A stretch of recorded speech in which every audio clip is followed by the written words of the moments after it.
calendário de inscrições da CBF, a janela de transferências que, como todos sabem, se encerrou na última sexta-feira, dia 19 de abril, e agora só volta a retornar de forma oficial lá no dia 10 de julho, onde os clubes das séries A e B do Brasil terão a oportunidade de contratarem entre o dia 10 de julho até o dia 2 de setembro. Porém, seguindo aquela lógica das últimas 3 temporadas, onde a CBF abria uma brecha de até 3 jogadores, tá?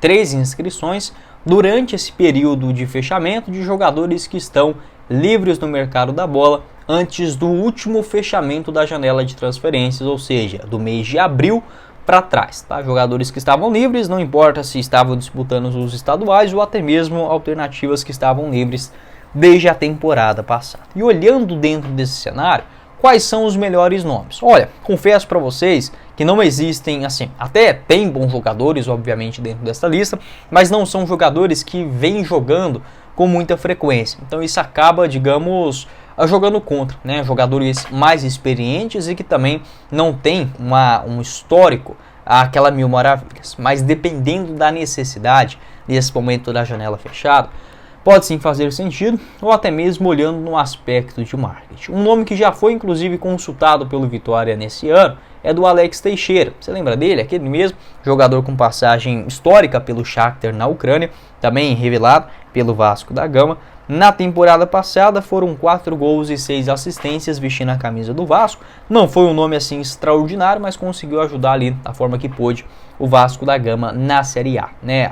Essa especulação do seu nome no Vitória aconteceu entre dezembro e janeiro, né? Dezembro do ano passado, comecinho também desse ano, mas não houve avanço, né, para uma proposta oficial ou algo nesse sentido. Até mesmo ficou muito próximo de acertar com o Goiás, que é o clube que eu torço. Tem um canal do Verdão, inclusive, ele chama Goiás News. Vou deixar o link aqui embaixo na descrição. Acabou que de última hora não houve acerto entre as duas partes, né? O Alex Teixeira ainda ficando livre no mercado da bola, tá? Eu até, assim, não acho que o Vitória precise urgentemente de um jogador para essa região do gramado, né? Um meia de criação, até mesmo um meia esquerdo, mas é uma das alternativas que pode ser sim se tornar atrativas para a sequência da temporada. Um outro jogador também que eu gostaria de ver vestir na camisa do Vitória é o zagueirão Rodrigo Caio. Você lembra dele? Aquele mesmo ex-Flamengo, São Paulo, seleção brasileira. Também está livre no mercado, não se aposentou, tá? Até vi alguns perguntando se o Rodrigo Caio, com apenas 30 anos de idade, mas com muitos problemas, né, infelizmente, no seu joelho,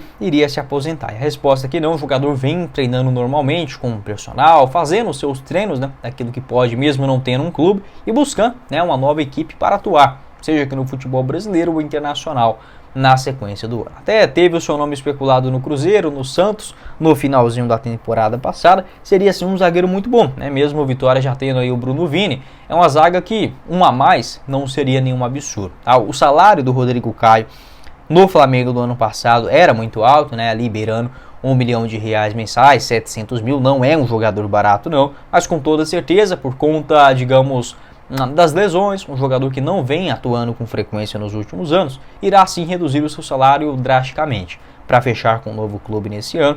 No ano passado foram só 13 jogos, 2022 apenas 12. A última temporada que ele jogou mais foi em 2021, com 33 aparições. Zagueirão que atua mais pelo lado direito, também pode jogar pela esquerda, 1,83 m de altura, tem 5 participações também na seleção brasileira profissional. Pode deixar a sua opinião também, o que é que você pensa a respeito deste jogador. Uma outra alternativa, seja ela para lateral esquerda ou para zaga, é do Danilo Avelar, tá? Quem sabe para lateral esquerda, até porque o Vitória, eu estou gostando do Lucas Esteves nesse começo de Série A, mas pode ser que seja um jogador a sentir, digamos, a pressão, né, de ser titular pela primeira vez, absoluto, em uma Série A.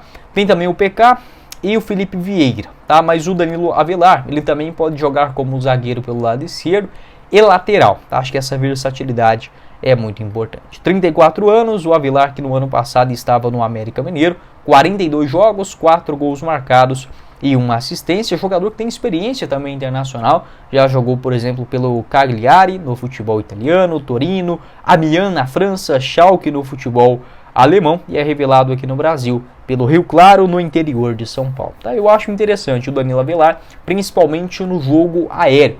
mesmo não sendo, digamos, o maior jogador do time, tem 1,85 m de altura, sempre se destacou em gols, cobranças de falta, também no escanteio.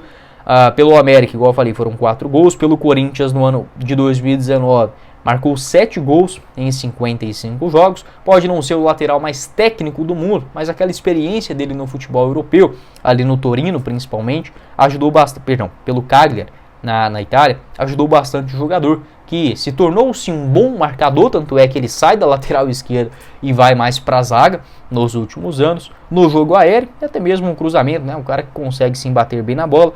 Teve umas polêmicas nos últimos anos, mas olhando esse aspecto dentro de campo, né, vamos colocar assim, seria uma alternativa interessante para os clubes da Série A, que está livre no mercado. O vídeo de hoje para falar sobre os name rights do estádio Barradão, que estão sim muito próximos de serem adquiridos pela Fatal Model, pelo menos é o que afirmou o presidente do Vitória, o Fábio Mota. Os valores beirando aí a casa de 100 milhões de reais. No começo do mês de março, o Fábio Mota disse que no máximo em um mês, acabou que esse período já passou, a tendência é que nesse mês de maio, talvez aí até junho, já tem uma definição, um anúncio oficial com esse acordo. Que pega nesse momento, né, após a aprovação dos sócios, ainda no comecinho do ano, que toparam sim nesta possibilidade dos name rights para a empresa Fatal Model, mas recusaram a mudança do nome do Vitória, né? Então os conselheiros, os sócios, torcedores também acabaram votando, tendo uma rejeição muito grande em relação ao nome, mas ao estádio uma aprovação quase que de 90% dos votantes na ocasião. Neste momento, a falta ainda de um anúncio é porque o Vitória ainda está analisando sobre como será feito o pagamento. Segundo o presidente Fábio Mota, está próximo de um desfecho. Querem um orçamento, esse dinheiro para cobrir a parte das cadeiras, também analisando com as emissoras de TV e rádio como se daria isso, né, já que é um site de acompanhantes, estando nessa fase de estudos. Mas eu vejo que aqui no Brasil já houve sim uma evolução em relação às empresas que adquirem, né, os name rights, com as emissoras, TV, rádio, aqui os canais também do YouTube, chamando o estádio como ficaria, né, nesse novo nome do Vitória, o que garantiu aí o Fábio Mota, que chamaria Arena Barradão Fatal Model, tá? Esse daí é a ideia do Vitória. Sobre os valores finais para uma modernização, tendo inclusive fotos muito legais, muito bonitas, de um estádio basicamente 100% completo. Segundo o Fábio Mota, existe um orçamento para transformar o Barradão em uma arena, em um projeto de 350 milhões de reais para melhorar o Barradão e dar, obviamente, mais qualidade para os torcedores dentro da sua casa. Então, para o Vitória, nesse momento, está assim muito próximo de acontecer. Sobre o tempo de duração, né, desse contrato, confesso para vocês que eu não consegui encontrar. Das pesquisas que eu fiz, não vi, tá? Somente o valor de 100 milhões de reais, provavelmente em um período de duração entre 10 a 15 anos, tá? Deve sim beirar esta casa, até porque na temporada passada, o Fábio Mota, aqui em meados de julho, ainda aguardando, né, a viabilização do governo do estado, a prefeitura também para a criação do BRT até o estádio, as melhorias também no entorno, acabou que isso já foi aprovado, então Vitória pôde, né, conversar com o negociante. Na época existiam duas empresas interessadas nos name rights do estádio, uma brasileira, né, provavelmente aí a Fatal Model, né, que agora já está bem próximo de se concretizar, e a outra dos Estados Unidos, que não teve o seu nome revelado. Aqui no Brasil, pegando de referência, né, também outros clubes que já fecharam contratos, por isso que eu estipulo aí na faixa de 10 a 15 anos,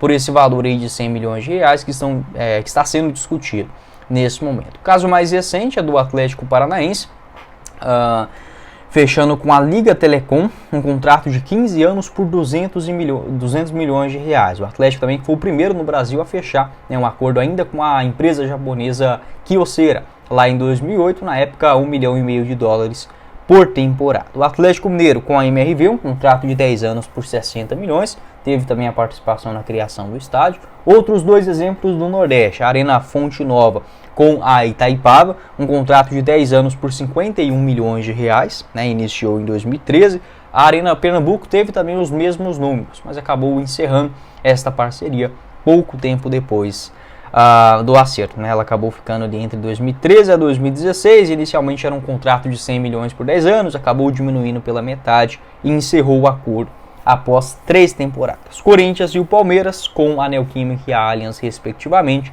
um contrato de 20 anos de duração por 300 milhões de reais. Há outras possibilidades, tá? Até porque, como eu falei no começo do vídeo, de, por exemplo, você vender, né, outras partes do estádio. Obviamente não ficar aquela salada de empresas. Mas, por exemplo, o Botafogo de Ribeirão Preto ele adotou um modelo denominado de Arena Nicknet Eurobike, né, dividido entre as duas empresas. O local ele recebe eventos e grandes shows internacionais, com capacidade para 15 mil pessoas, né, uma parte do seu estádio ficando aí com esse nome. O Coritiba também ele tem uma parte do estádio que tem uma parceria com a ProTorque, se eu não estiver enganado, é uma empresa de acessórios para a moto, né? Essa empresa também acabou reformando aquele espaço das cadeiras e tem o seu nome lá. Aí eu gosto dessas outras alternativas.